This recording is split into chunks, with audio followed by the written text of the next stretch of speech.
Hey everyone, welcome back to the channel. In today's video, I'm going to show you how to change your broadband password. It's really simple and easy. For this, first of all, if you have a Wi-Fi password set up in your home network, your office, wherever it may be, you can always change it directly on your phone itself. So to do that, I will go in this Wi-Fi settings here, and then you can see I am connected to this network here.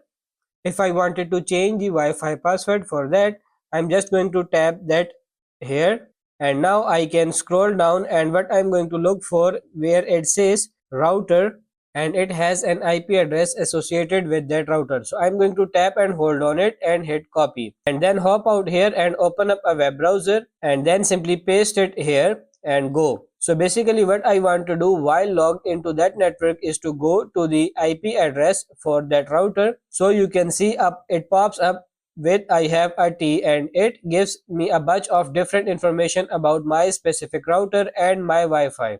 So depending on which router you have, they will look a bit different. So it's hard because the router determines exactly what you will see here. So I can't make a video that will be foolproof and show you exactly what you will see.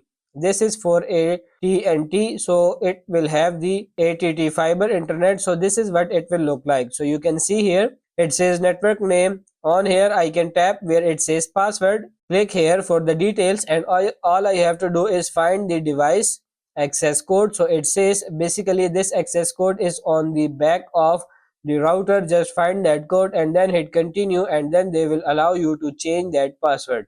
So as I said before, depending on what router you have, you will see a different screen, but you will need likely some of the numbers that are on the back of that router. Just enter them in. You might need the serial number or something like that. Enter it in, and then you will be able to change that Wi-Fi password directly on this website. So that's pretty much it for this video. That's how to change broadband password. I hope this video was helpful. If it is, like it and subscribe to the channel. Thank you.